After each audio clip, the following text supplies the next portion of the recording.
Okay, welcome everyone. We are continuing with our mini-series, Understanding the Names of God. And we started last week, and this week we are going to concentrate solely on the four-letter name of God, Yud and Hey and Vav and Hey, called the most essential name of God. And just two things to review from last week that will set the tone for the whole class is the verse, Shaviti Hashem lenegdi tamid. I put God before me at all times. Shaviti Hashem lenegdi tamid. And we learned the Hasidic interpretation of that, and especially of Rav Ginsburg, is that it's not just that I put the name of God before me, but I see before me a manifestation of these four letters in everything that I see. So what we learn from this is, for those who were part of the series on the Sfirot, we spend a lot of time trying to understand how to use the Sfirot as a model, as an organizational paradigm in which to understand ideas, concepts, information. Even more so is the four-letter name of God. As Rav Ginsburg explains, the light of the Sfirot is this name of Yud and a Hey and a Vav and a Hey. And the Sfirot are the vessel that are the conduits for this energy to come into the world. And this is because, as we learned last week, the actual meaning of these four letters is the process of coming into being. In other words, all being, all reality is a coming into being of these four letters. And so that's why it's called the most essential name, because its actual meaning is, in other words, without this name, there is no reality, there's no being, there's no creation. Everything is coming through these letters. So tonight, we're going to learn a lot of connections. Because if we're saying, in everything that I see the name Yud K Vav K, that means we have to learn to actualize that, to really integrate this idea that all reality, all creation is a manifestation, is a evolution, a hierarchy of coming into being of these four letters. So we're going to start, we're going to do three different charts tonight. And most of the class will have the charts up on the screen so we can follow them. And just bless me that this is going to work.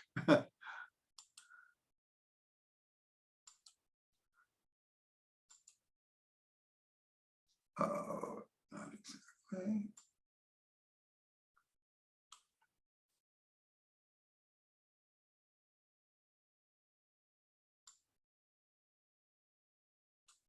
Okay, so we're going to start with something that we mentioned last week, but I want to start from here, and that is this top chart here of Yud and Hey and Vav and Hey. And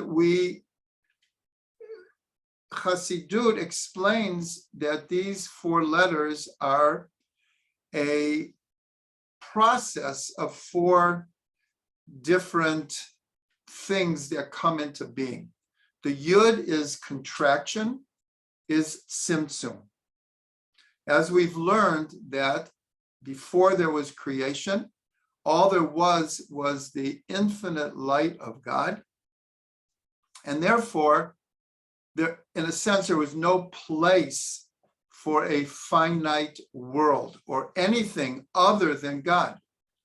So that is what's called the tzimtzum, the contraction, that God contracted his infinite being and made a place for finite worlds. But the purpose of the contraction was for expansion. So that's why the next letter is Hey, and it's hitpashtut. That's the word in Hebrew, means to extend, to expand. And since the purpose of the contraction was that the worlds should come into being, so the first two letters of Hashem's name, Yud and Hey, which we've learned always go together. We will see shortly how we connect these four letters to the different sefirot. But Yud is Chachma and Hey is Bina. And they're called father and mother.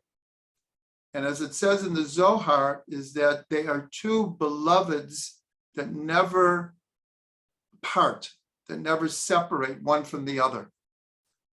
So contraction is in order for there to be expansion. Then comes the Vav, and this is called Hamshacha or extension.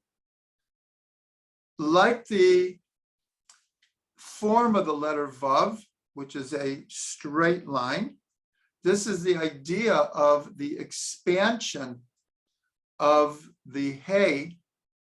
Now, if you look, the Hey has actually three lines, and that represents the three vortexes of space, of height, width, and breadth. And that's the idea of expansion, of expression. And then the Vav comes, and in a sense, the Vav is connected to space, but it's also connected to time. If you remember, if you put a Vav in front of a Hebrew verb, so if the verb is in the past, but you put a Vav in front of it, you read it as the future. And if the verb is in the future tense and there's a Vav in front of it, you read it as if it's the past. So here we see after the original contraction represented by the Yud, and you could see in the Yud is the smallest of the letters. That represents contraction. And then, again, the contraction is for the sake of worlds to come into being. That's the Hey.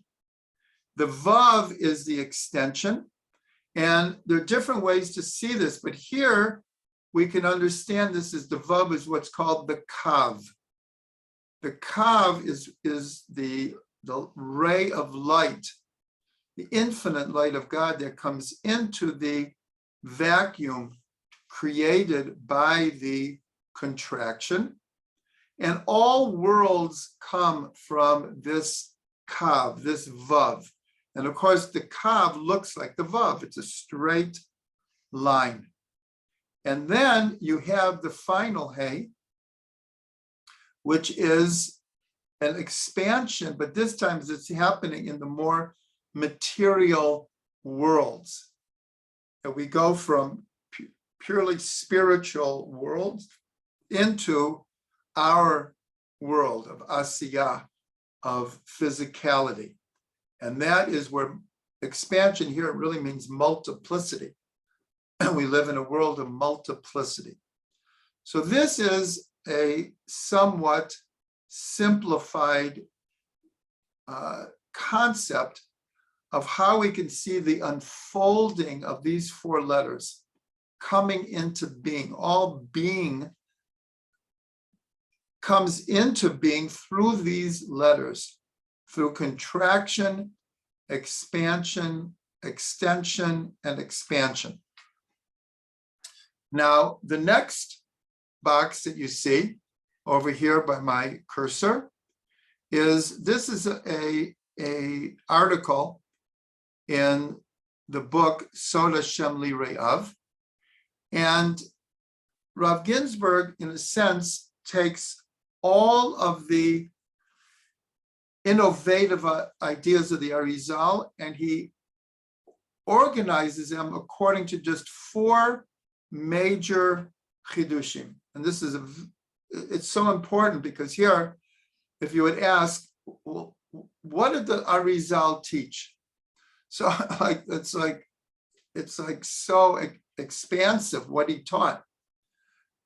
But if you have an organizational model that you can put them into four categories, then you have a way to organize the material from the chidushim of the Arizal.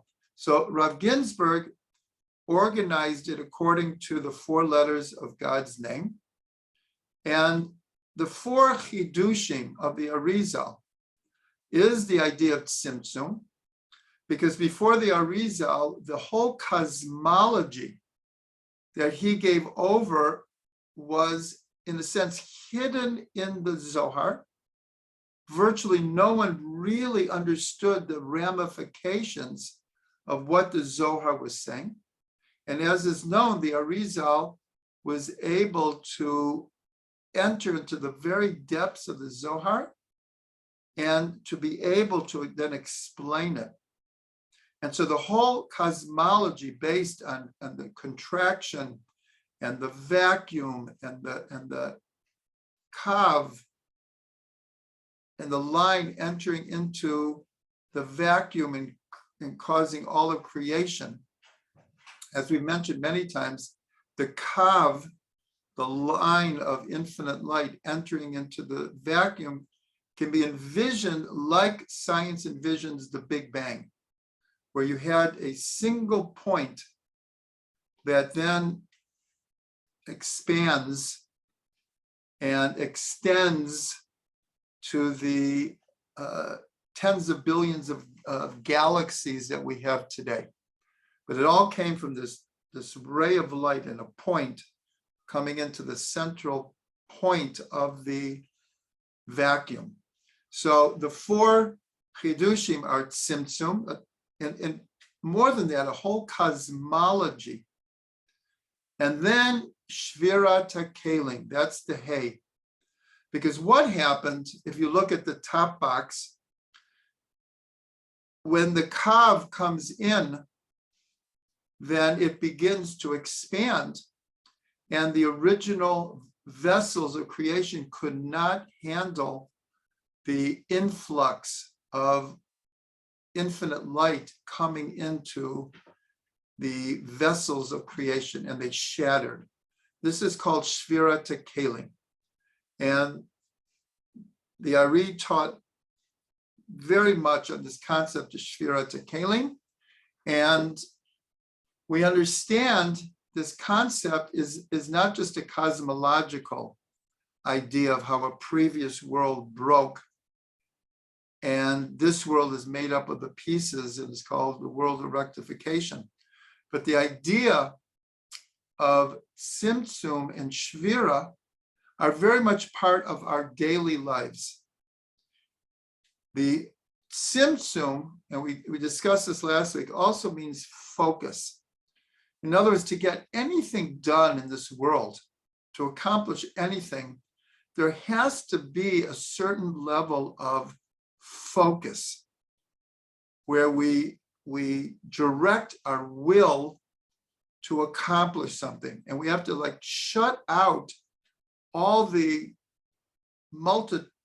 multiplicity of influx of information coming into our minds all of the time, and to be able to concentrate, to focus on getting one thing done at a time. The idea of shvira is also with us all the time. I'm going to quote quickly, I'm sure some of you could think of others, different ideas that represent the shvira in our own lives, such as, I can't handle this. I'm about to break. I need my space. I'm freaking out. This is beyond me. I can't handle this. This is Shvirat HaKelim in our daily lives. So we're going from these concepts talking about cosmology and the creation of the world, but they're very real concepts, energies in our daily lives. Then we come to the Vav, which is called Partzuf.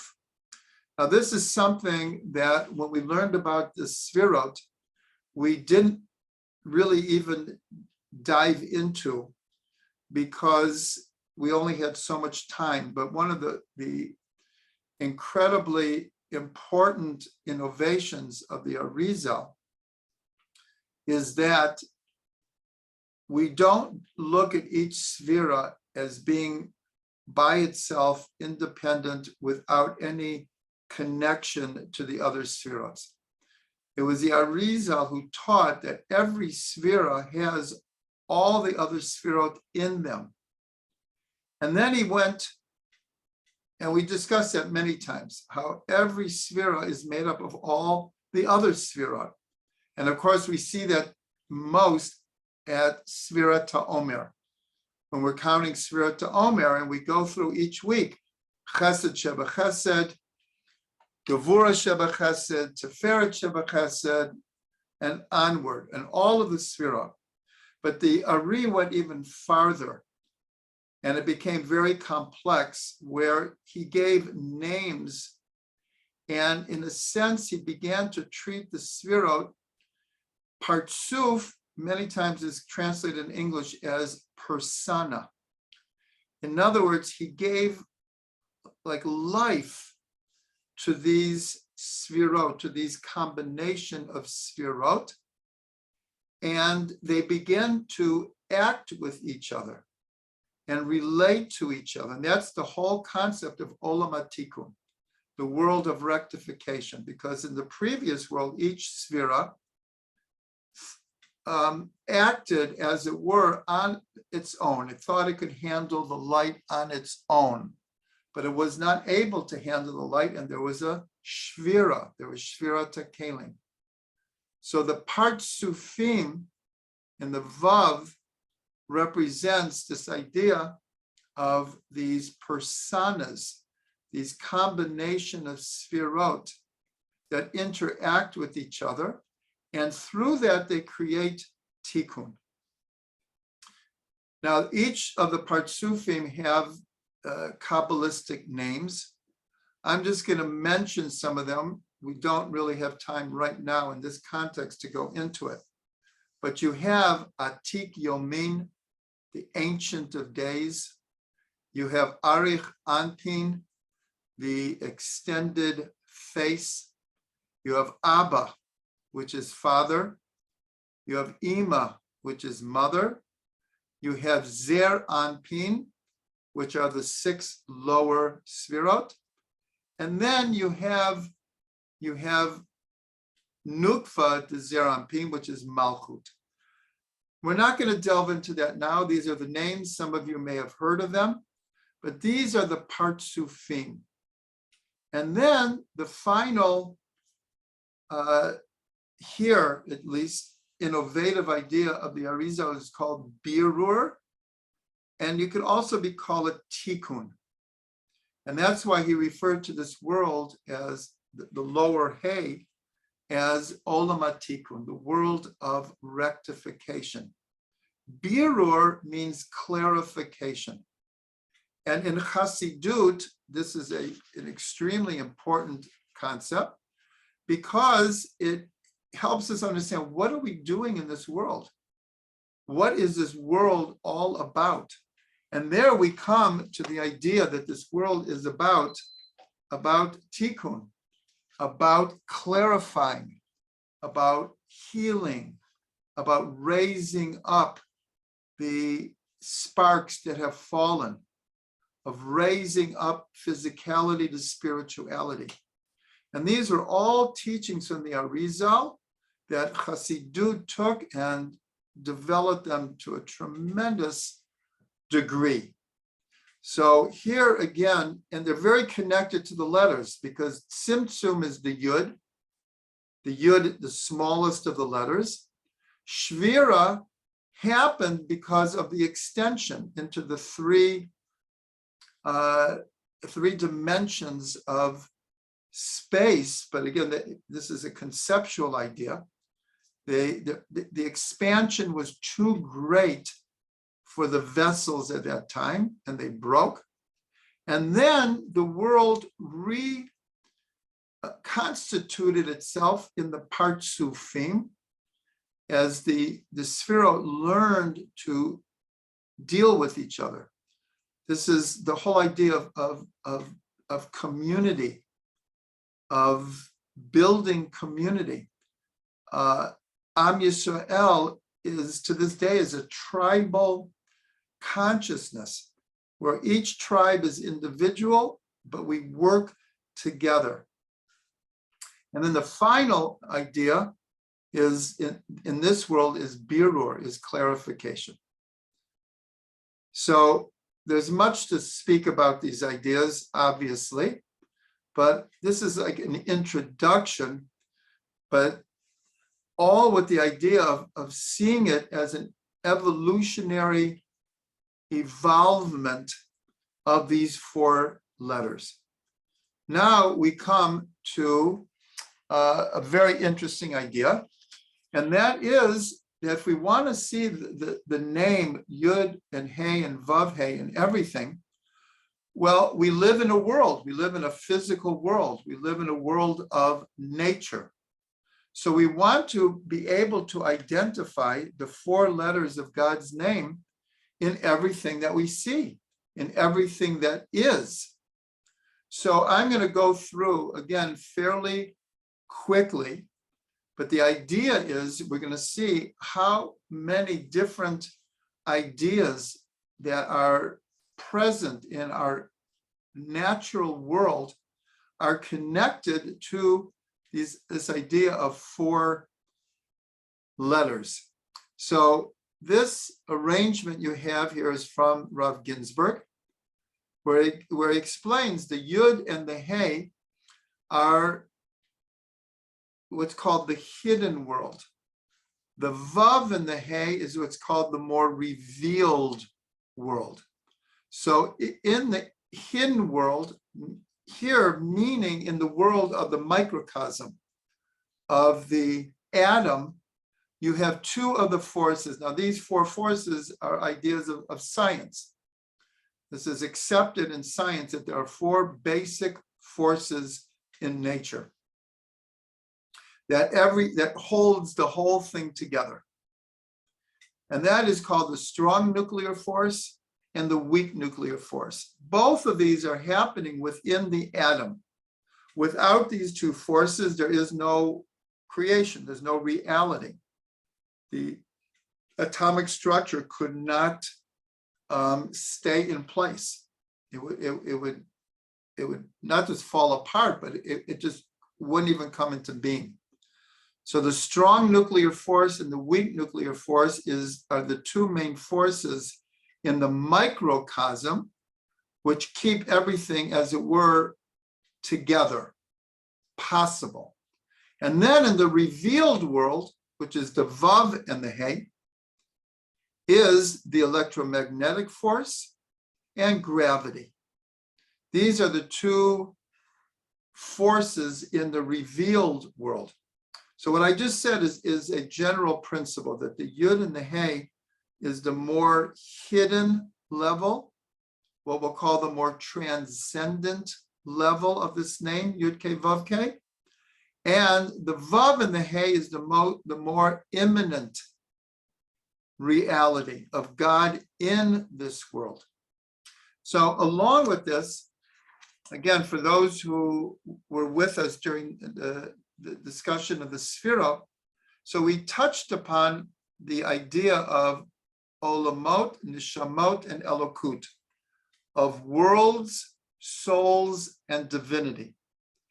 That in there, we related it to the Sphirot, and we related it to the letters, that every letter in the Torah has a manifestation in the physical material world, in the soul plane, and in the divine structure of the universe. And so this is true of everything. The Sfirot can be understood according to worlds, souls, and divinity. The letters, souls, worlds, and divinity. And here the 4 letters, because these are letters. These 4 letters also manifest in worlds, souls, and divinity. So what I'm about to read for you comes from the book of Rav Ginsburg on the Hebrew letters, on the letter actually Dalet, because Dalet equals 4. And here Rav Ginsburg explains all the different ideas of 4 in world, souls, and divinity. But the most important 4 of all of them, of course, is the name, a Yud and a Hey and a Vav and a Hey. So again, I'm going to go through this fairly quickly, but in the level of worlds, so we have, along with what we just learned here, which is one of the key to all of physics today, is understanding these 4 forces of nature, and what is called Einstein's attempt to find the unified field theory, or today it's called the theory of everything, is how to connect these 4 forces into a formula that would describe all of creation. And when that is done, obviously it's going to open up in the material world phenomenal advances on every level of technology that we can imagine. Right now, they've unified the first 3 forces, the strong nuclear force, the weak nuclear force, and electromagnetic force. In other words, they understand now in a equation how they work together, but they have not been able to unify gravity into a theory of everything. So along with that, though, the ancients talked about the 4 elements: fire, water, earth, and air. This is throughout all the ancient world, including Judaism, including throughout Torah commentaries: fire, water, earth, and air. And then you have solid, liquid, gas, and combustion. You have the 4, in a sense, most important elements are hydrogen, carbon, nitrogen, and oxygen. We order all of creation according to 4s, where we look at the mineral world, the vegetable world, the animal world, and the human world. That's how we organize all of reality into these 4 categories. Then, of course, we have the 4 seasons. We have the 4 cardinal directions. And in a minute, we're going to be learning about the 4 spiritual worlds: Atzilut, Bria, Yetzira, and Asiya. So here we saw in the worlds the idea of 4, which comes from the name Yud K Vav K, is how we categorize, how we organize our experience of the physical world. Then in the level of soul, and this is not exclusive, there are other ones that we could put in here. On the level of souls, so we have the 4 matriarchs: Sarah, Rivka, Rachel, and Leah. We have Yaakov had 4 wives. In other words, all of the tribes come from 4 wives. We have Pesach is coming up. The whole Seder of Pesach is based around groupings of 4, especially the 4 sons, the 4 questions, the 4 cups of wine, and the 4 expressions of redemption. The 4 expressions of redemption is why we have 4 cups of wine. And that is in Parshat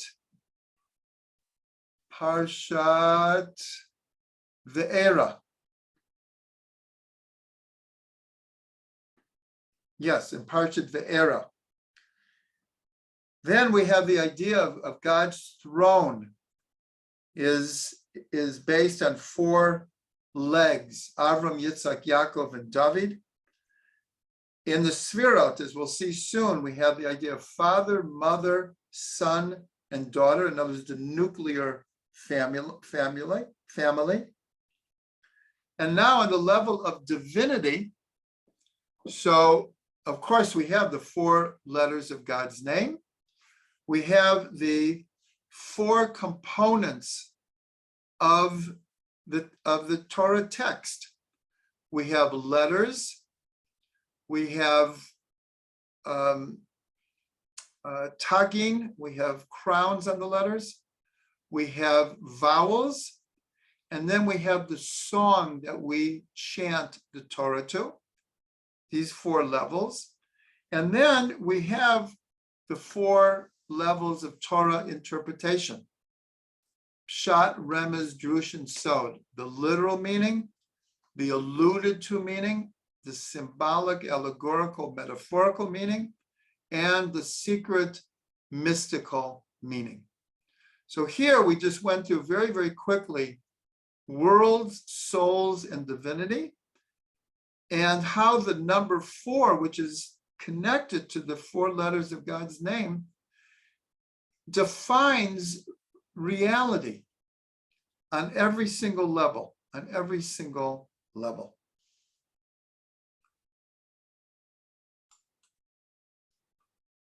Okay, so that was our first chart. Of course, I have to say we're doing this in a very, very general way. Of course, we will discuss more afterwards for those who stay. But there's so much information. We need to start from like general ideas before we could get to more advanced ideas. So now I'm going to share the screen again, and we're going to be looking at 2 charts. These 2 charts are incredibly important. And again, we need to go through it relatively quickly, because the overall idea here, at least, is not to understand every single detail of what I'm explaining, but it's in a sense, it's to really like nail home this idea of Shaviti Hashem L'negdi Tamid, that I should start to learn to see all of reality as a revelation of these 4 letters. That's the main thing. And so the more connections that we can make, the more we will see it. Now, I've mentioned many times that Rav Ginsburg's first book, Sod Hashem L'Re'av, is the entire book is about this name. And in it, we're showing tonight, we're going to show 3 charts. There's hundreds of charts in this book showing that virtually no matter what we could talk about, we could organize those ideas according to these 4 letters of God's name. So even if one doesn't understand every idea, if we get this one idea through to us, then we'll start to understand the name of God, this essential name of God. So now I'm going to share the screen again.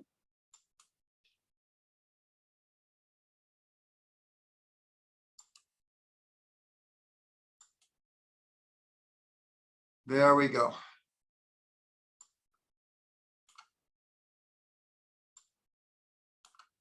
Okay. So we're looking at really just the top part here. And we're going to start making a lot of connections between many, many different things that we've talked about, or you've read about, or you've heard. So we're going to start on the left, the letter of God's name. So immediately you'll see the Yud and the Hey and the Vav and the Hey. But what's different here, and this here we're introducing a new concept, which is called the upper tip of the Yud. So up to the Arizal, when we discussed the name of God, the four-letter name of God, it was the 4 letters. The Arizal added a 5th level called the tip of the Yud. If you look at a Yud, we're imagining, let's say, if a scribe puts his quill to the scroll, so as soon as the quill hits the scroll, there's a tip, there's a dot. And then he would continue to create whatever letter it is. So we're told that every letter in the Torah begins with the tip of the Yud. And so this is a 5th level that the Ari introduced to explain all of reality. So sometimes we only deal with the 4 letters of God's name, and sometimes we add the upper tip of the Yud. So let's jump to the dominant sphera, especially those who went through our whole mini-series on the Sfirot. So this obviously is a very important connection here. And as we said in the beginning of the class, the soul of the Sfirot is the 4-letter name of God. That is the light that is filling the Sfirot. So the tip of the Yud connects to Keter, the crown, which is supraconscious reality, above intellect, the supraconscious. The Yud and the Hey, as we said earlier in the class, this is father and mother. Chachma is always called father. Chachma, again, is wisdom. Bina is mother. And we're told that these are 2 beloveds that never part. The Yud and the Hey always go together. And so the Yud of the 4-letter name of God is Chachma, and the Hey of the 4-letter name of God is Bina. Then comes the Vav. Now the Vav numerically equals 6. And so therefore, this is the 6 lower Sfirot: Chesed, Gevura, Teferet, Netzach, Hod, Yesod. These are called the Midot. In Kabbalistic terminology, this is called Zer Anpin. This is the Partzuf, the persona of Zer Anpin, which means the small face. And then you have Malchut, which is really the lowest of the worlds, and Malchut, kingship. And this, of course, is the lower Hey. So this chart, this is spoken about throughout Kabbalah and Chassidut.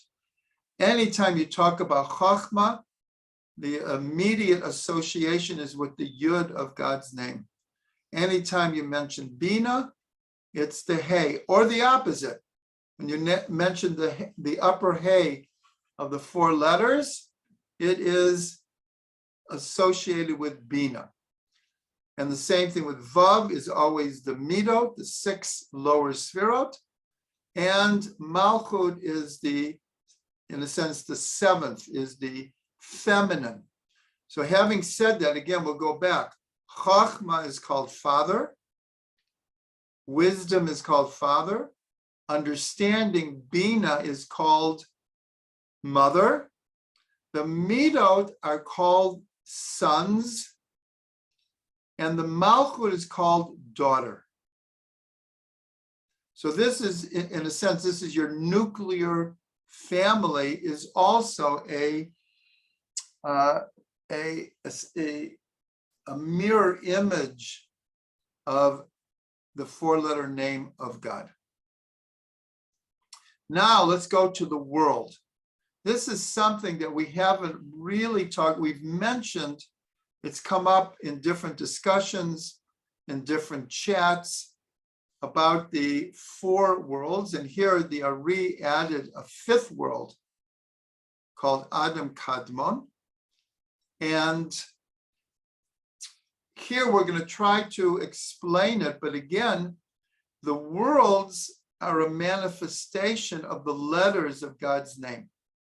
It's not so much that the letters come to represent or symbolize these worlds, but these worlds come into being through these letters. And I believe I explained once in Sefer Yetzirah, each of the 12 months is associated with 12 of the letters. And in Sefer Yetzirah, instead of saying the month, this month is Adar, the month of Adar is represented by the letter Kuf. That's not what it says. In the Sefer Yetzirah, it says that the month of Adar came into being through the letter Kuf. Now, in a bigger picture, as we've explained, the four letters of Yud and Hey and Vav Hey mean coming into being.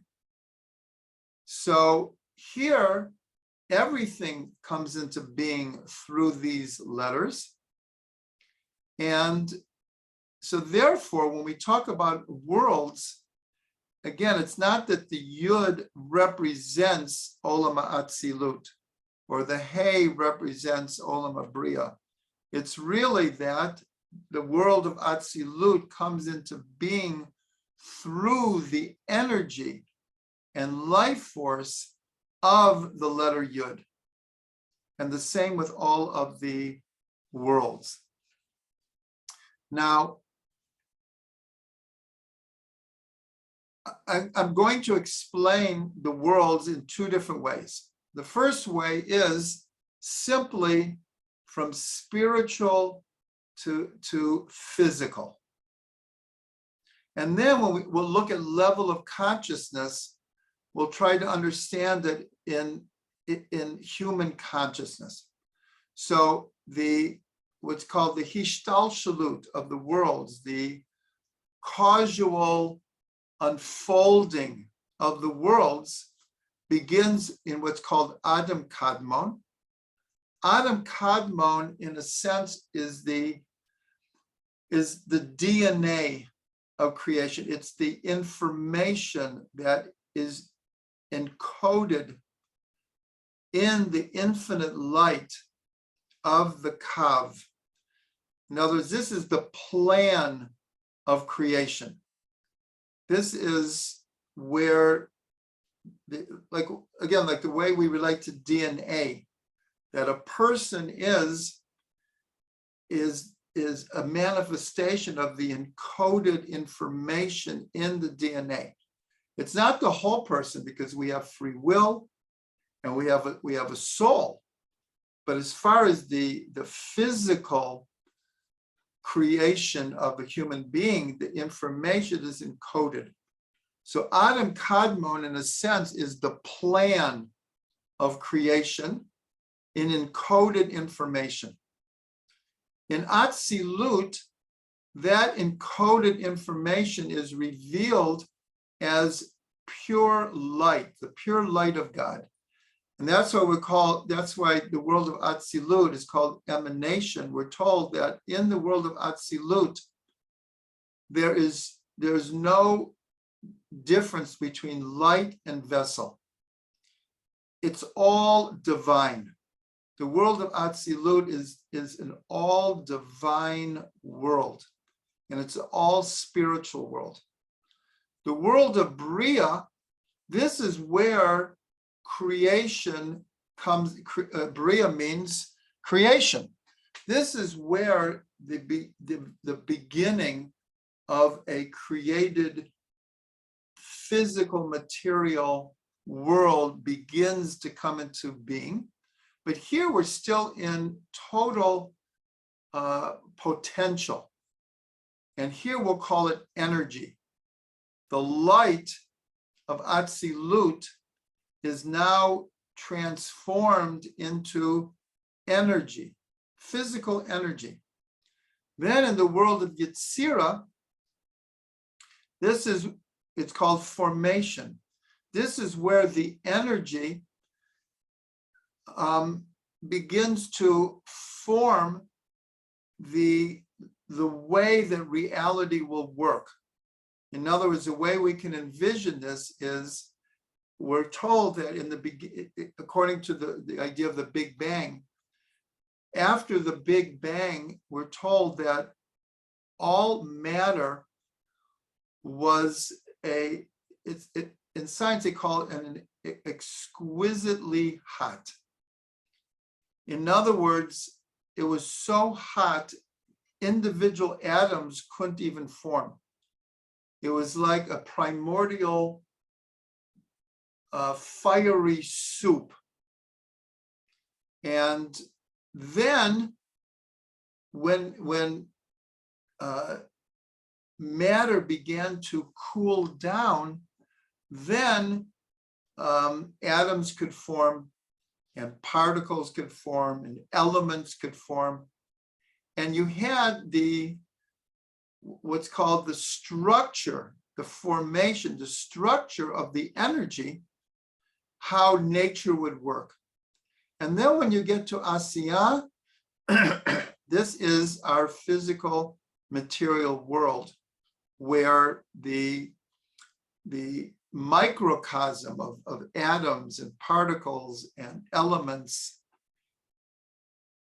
actually manifest themselves into a discernible physical world.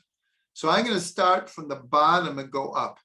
So here we have matter, and here we have the inner form of matter and nature.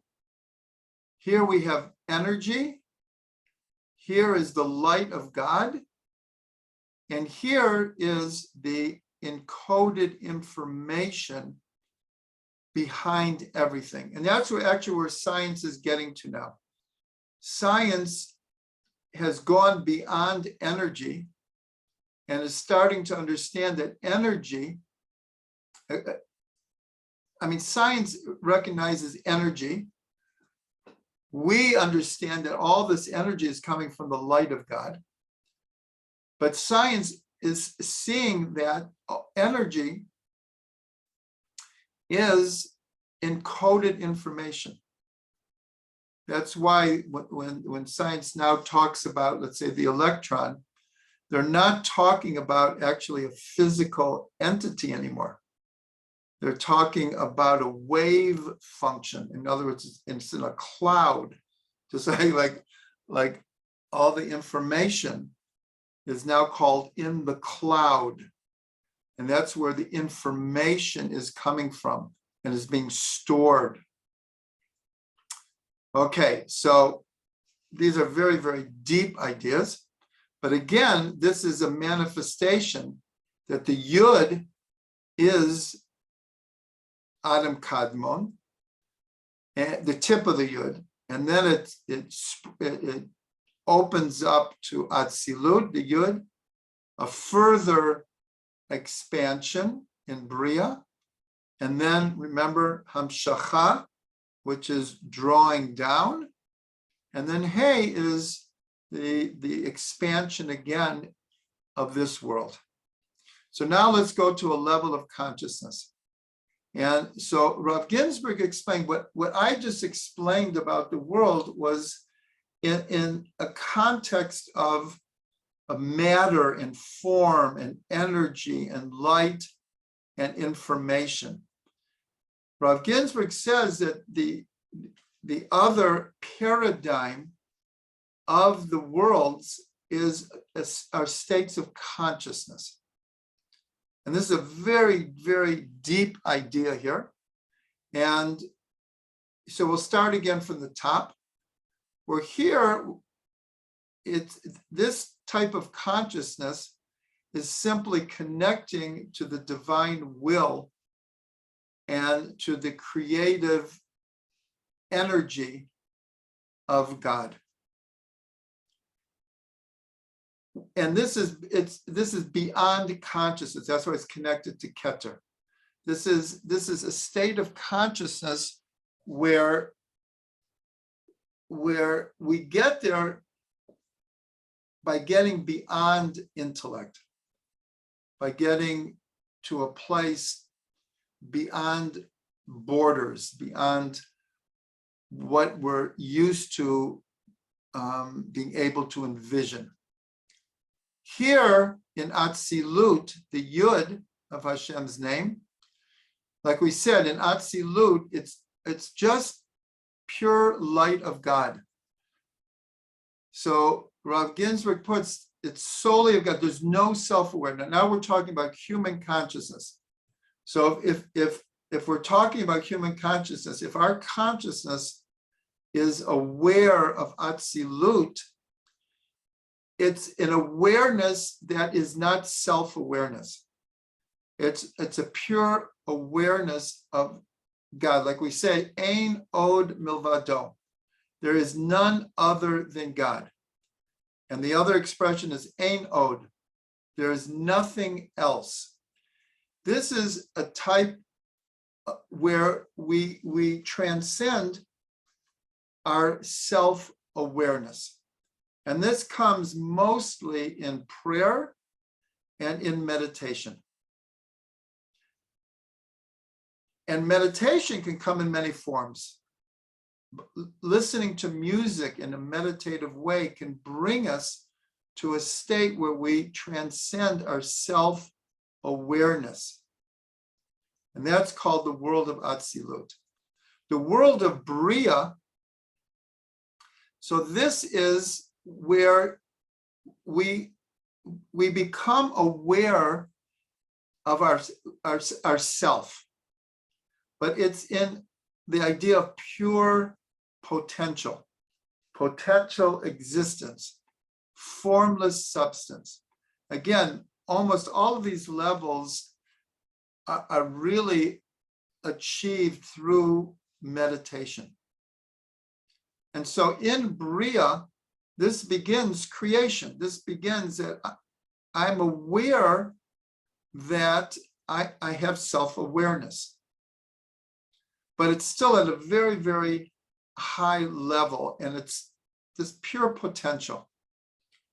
Then in Yetzirah, this is what Rav Ginsburg calls general existence of archetypes and species. Here's where I'm aware of my self existence, but I realize that I'm just part of a mineral world, a vegetable world, an animal world, and a human world.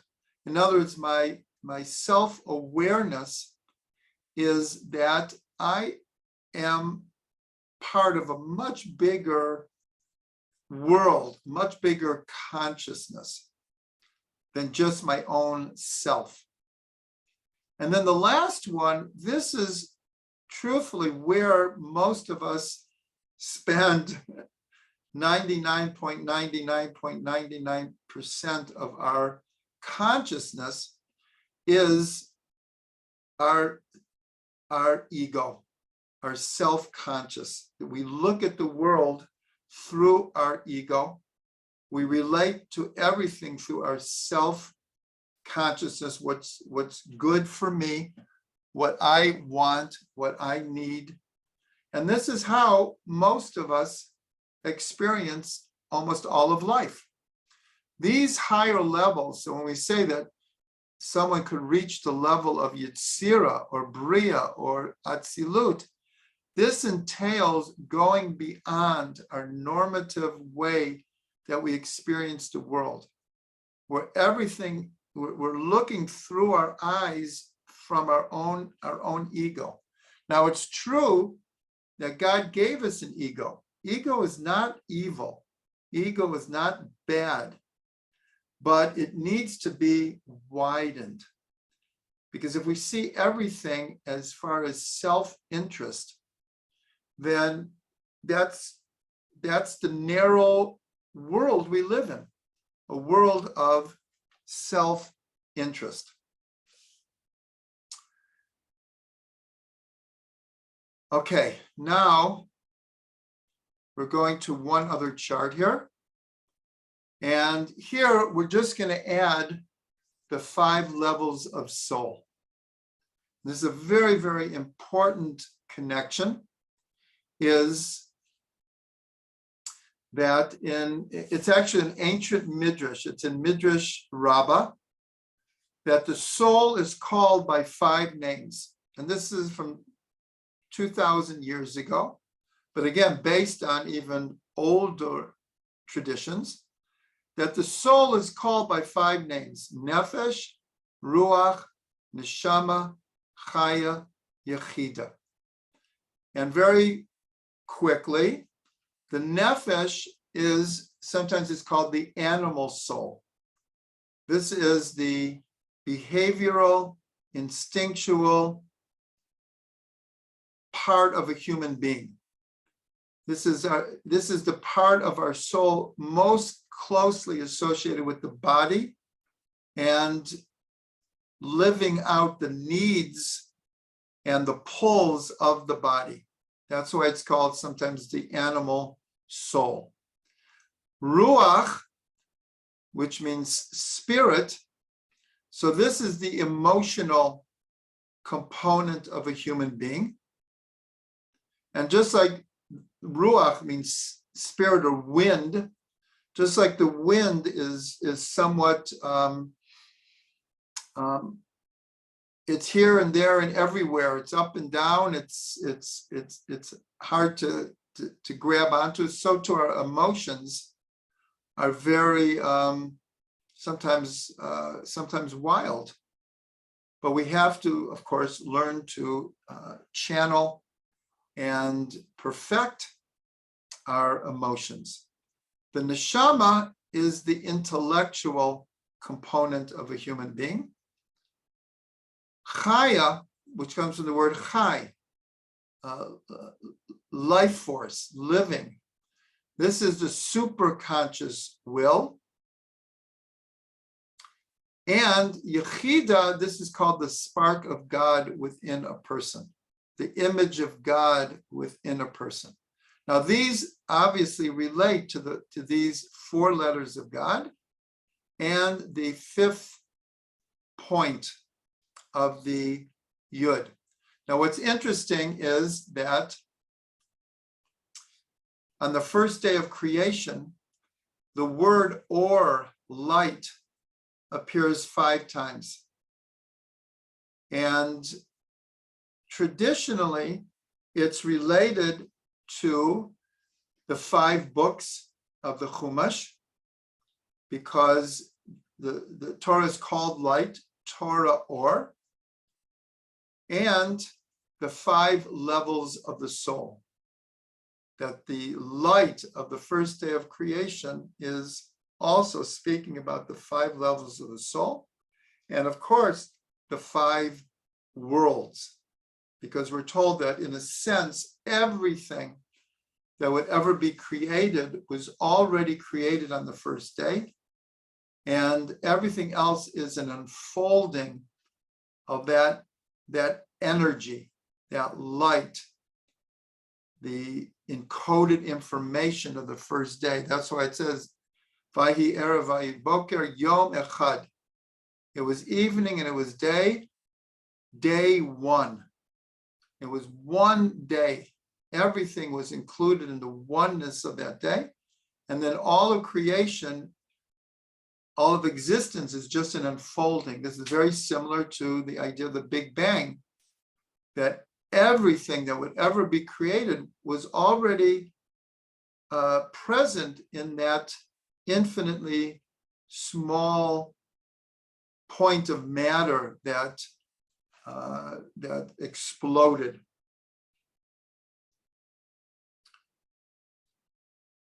So here we see the letters of Yud and Hey and Vav and Hey, now related to the 5 levels of the soul and to the 5 worlds and to the, we're going to go through the Sfirot very quickly. Yechida, of course, is Keter.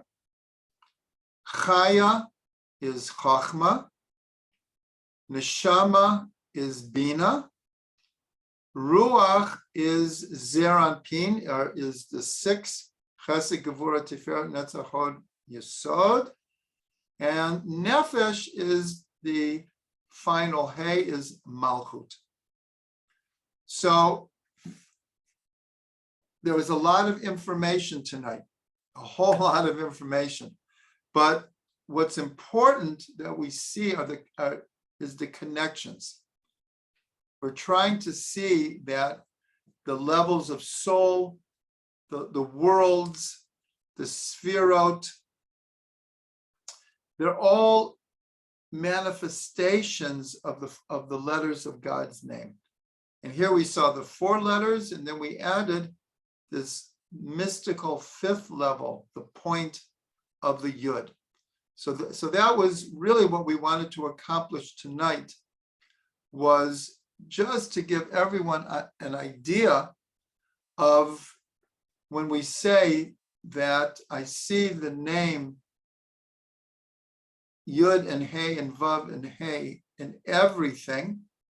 So here, that's what we try to accomplish tonight. We try to see it in the soul, in the worlds, in the Sfirot. And we started with the idea of all the different 4s in the physical creation on the level of souls, the level of the Torah, level of divinity. And we began with the idea of Yud being Tzimtzum, of contraction, the Hey being expansion, the Vav being extension, and the Hey being further expansion. And these 4 letters, they're alive in our lives all the time, just like we saw from the Arizal. The idea of Tzimtzum is not just something that happened in the beginning of creation. The concept of Tzimtzum is ever present and is an indispensable stage of any creative process. This is so important to understand, that the concept of Tzimtzum and Shvirat HaKelim, the breaking of the vessels, these are concepts that we live with every day. How many times a day do we get to the point that it's too much, just too much? But we have to make the proper vessels. So we did a lot tonight. Bezrat Hashem, we will continue next week. And I'll try to put in the WhatsApp on Thursday what will be the next thing that we will be going to. Probably we will do one more week on the essential name of God, and then we will move into the other names of God, the connotations, and seeing the whole Torah as one name of God.